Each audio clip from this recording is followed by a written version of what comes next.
Hello everyone, कैसे हैं आप सब। I hope you all are doing well. आज हम स्टार्ट कर रहे हैं class 11 chapter 2 relations and functions, जो न्यू एनसीईआरटी सिलेबस के ऊपर बेस्ड है। आज हम करेंगे कुछ बेसिक कंसेप्ट जो एक्सरसाइज 2.1 में यूज होंगी। ठीक है, इस चैप्टर में हम करेंगे Cartesian product of sets, relations and functions. तो सबसे पहले आज का टॉपिक रहेगा कार्टेशियन प्रोडक्ट ऑफ सेट्स के लिए, यही जो है एक्सरसाइज 2.1 में यूज होगा। तो स्टार्ट करते हैं। कार्टेशियन प्रोडक्ट ऑफ सेट्स क्या होता है? Given two non empty sets P and Q, the Cartesian product P multiply Q is a set of all pairs of elements from P and Q। क्या बोल रहे हैं कि हमारे पास P and Q two non empty set हैं, empty नहीं होने चाहिए, नॉन एम्प्टी सेट्स हैं। ठीक है, सेट के बारे में हम प्रीवियस चैप्टर में हम पढ़ चुके हैं, क्लियर कर चुके हैं कि सेट क्या होता है। ठीक है, तो देखते हैं इसमें क्या है कि P और Q जो है नॉन एम्प्टी सेट्स हैं। ठीक है, और द कार्टेशियन प्रोडक्ट P और Q जो सेट है उनका कार्टेशियन प्रोडक्ट क्या होगा? It's a set of all pairs of elements from P and Q।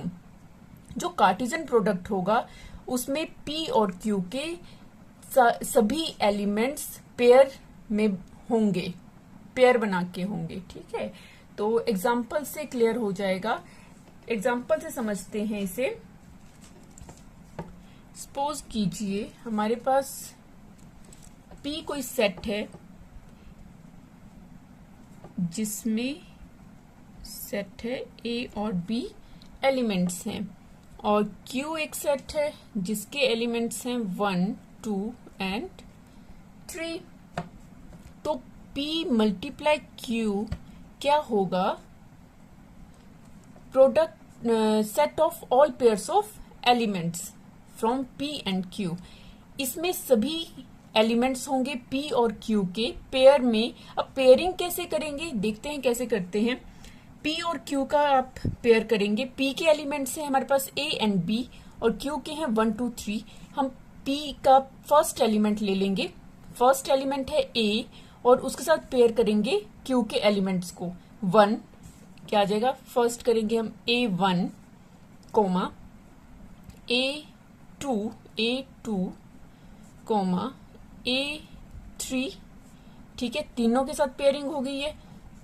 उसके बाद करेंगे हम B, सेकेंड एलिमेंट ले लेंगे P का, उसको भी तीनों एलिमेंट्स के साथ इसका पेयरिंग करेंगे। क्या आ जाएगा? B1, B2 and B3। ठीक है, P मल्टीप्लाई Q क्या है? ये है कार्टेशियन प्रोडक्ट, हम इसका फाइंड आउट कर रहे हैं। कर्ली ब्रैकेट्स में लिखेंगे, अंदर जो भी हमारे पेयरिंग एलिमेंट्स होंगे A1 और P और Q के जो A और 1 हैं, ठीक है, इनको हम बोलते हैं ऑर्डर्ड पेयर। ऑर्डर्ड पेयर बोलते हैं इसे हम। ठीक है, और ये ध्यान रखना है जो भी हमारा ऑर्डर्ड पेयर होगा, ठीक है, उसमें जो फर्स्ट एलिमेंट होगा वो P का होगा, सेकंड एलिमेंट क्या होगा? वो Q का होगा। क्लियर है? फर्स्ट एलिमेंट, जितने भी फर्स्ट एलिमेंट्स है वो सारे के सारे P के होंगे, P सेट के एलिमेंट होंगे, और Q का जो होगा वो सेकंड एलिमेंट जो होंगे वो सारे के सारे Q के होंगे। कहने का मतलब क्या है? अगर हम इसी एग्जाम्पल से Q multiply P find out करेंगे, ठीक है, तो वो उसका आंसर जो होगा P मल्टीप्लाई Q से डिफरेंट होगा। देखते हैं, फाइंड आउट करते हैं। हमने बोला है कि जो ऑर्डर्ड पेयर है उसमें फर्स्ट एलिमेंट जो होगा वो P का होगा। अब जब हम Q मल्टीप्लाई P का फाइंड आउट कर रहे हैं तो इसमें फर्स्ट एलिमेंट किसका होगा? Q का होगा, और सेकंड एलिमेंट किसका होगा? P सेट का होगा। क्लियर है? तो हम कैसे फाइंड आउट करेंगे? 1 के साथ A, 1 के साथ B, इस तरह से करेंगे। 1A राउंड ब्रैकेट में लिखेंगे इसे, ठीक है, then comma 1B, then second element 2 A, 2B, then third 3A, 3B हो गए कंप्लीट। क्लियर हो गया?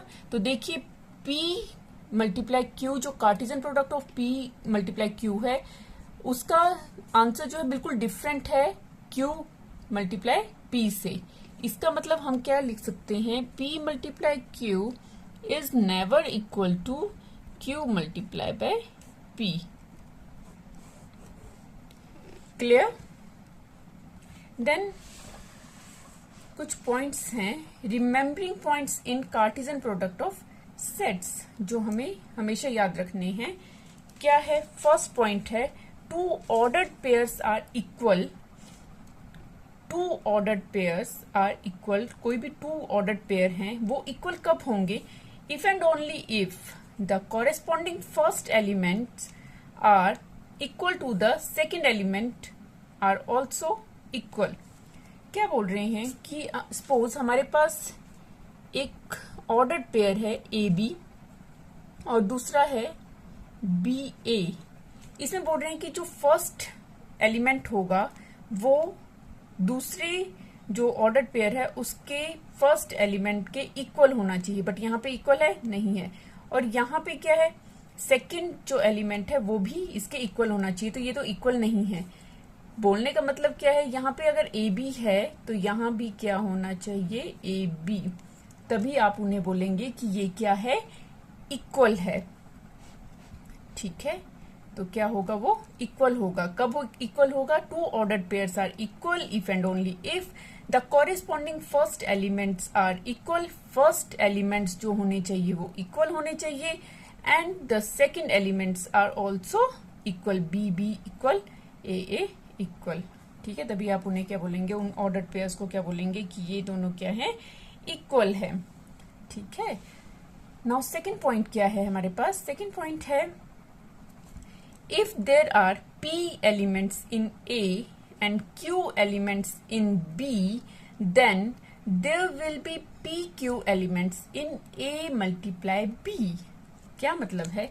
अगर हमारे पास कोई सेट है A, उसमें नंबर ऑफ एलिमेंट्स हैं हमारे पास, A सेट में नंबर ऑफ एलिमेंट्स हैं P, और नंबर ऑफ दूसरा सेट है B, उसमें नंबर ऑफ एलिमेंट्स हैं Q। तो अगर हम कार्टेशियन प्रोडक्ट फाइंड आउट करते हैं A और B का, तो नंबर ऑफ ऑर्डर्ड पेयर कितने होंगे, P multiply by P Q, उनके प्रोडक्ट के बराबर होंगे, P मल्टीप्लाई बाय Q के बराबर होंगे। इसको हम एग्जाम्पल से समझते हैं। एग्जाम्पल ले लेते हैं जो हमने पहले अभी किया प्रीवियस में। ये एग्जाम्पल देख लेते हैं।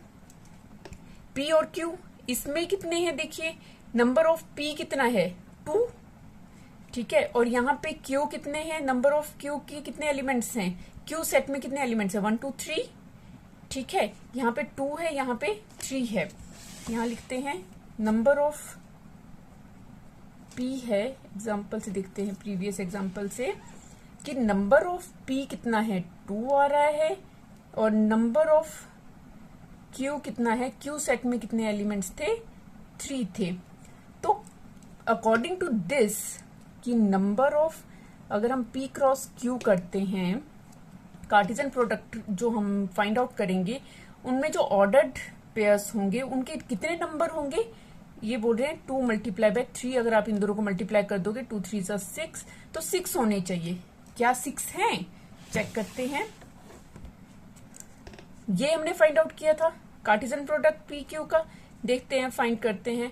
1 2 3 4 5 6। Yes, it's right. तो इसका मतलब क्या है कि अगर हम नंबर ऑफ, हमारे पास 2 सेट्स गिवन हैं और नंबर ऑफ सेट ए है सपोज P और नंबर ऑफ सेट B क्या है, Q है, तो उनका जब कार्टेशियन प्रोडक्ट फाइंड आउट करेंगे, कितने नंबर्स होंगे उसमें ऑर्डर्ड पेयर्स के, P मल्टीप्लाई बाय Q। ठीक है, जैसे यहाँ पे किया हमने। क्लियर है आपको? नेक्स्ट पॉइंट देखते हैं। Next point is, if A multiply B are non-empty sets, either A or B is an infinite set, then so is A multiply B. क्या मतलब है कि A और B कोई नॉन एम्प्टी सेट्स हैं और A या B में से कोई भी एक क्या है, इनफाइनाइट सेट है. ठीक है, तो क्या होगा, जो कार्टेशियन प्रोडक्ट हमारा फाइंड आउट होगा वो भी क्या होगा, इनफाइनाइट सेट ही बनेगा. ठीक है, सपोज करते हैं, एग्जांपल से समझेंगे इसे.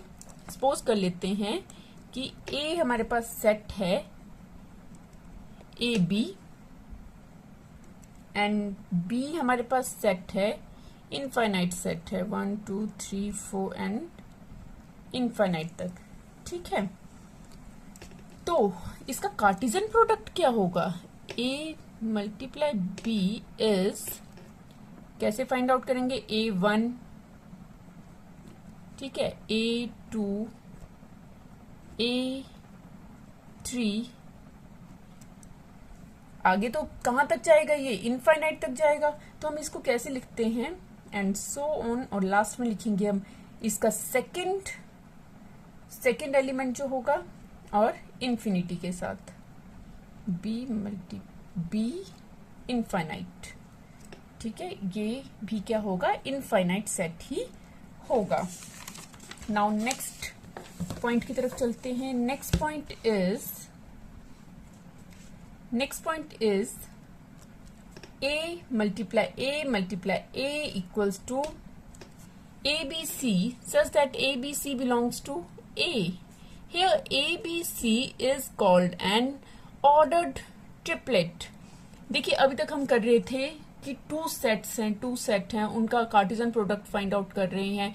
तो उसमें जो कार्टेशियन प्रोडक्ट करके जो हमारे पेयर कर रहे हैं, हम पेयरिंग में क्या आ रहा था, उनको, उन पेयर्स को हम क्या बोल रहे थे, उन्हें बोल रहे थे हम ऑर्डर्ड पेयर्स. ठीक है, अब अगर सपोज हमें जो है 3 सेट गिवन है, ठीक है, उनका हमें कार्टेशियन प्रोडक्ट फाइंड आउट करना है, तो हम जो कार्टेशियन प्रोडक्ट आएगा और उसमें जो हम एलिमेंट्स लिखेंगे, सपोज ए बी सी इस तरह से लिख रहे हैं, तो उन्हें आप बोलते हैं ऑर्डर्ड ट्रिपलेट.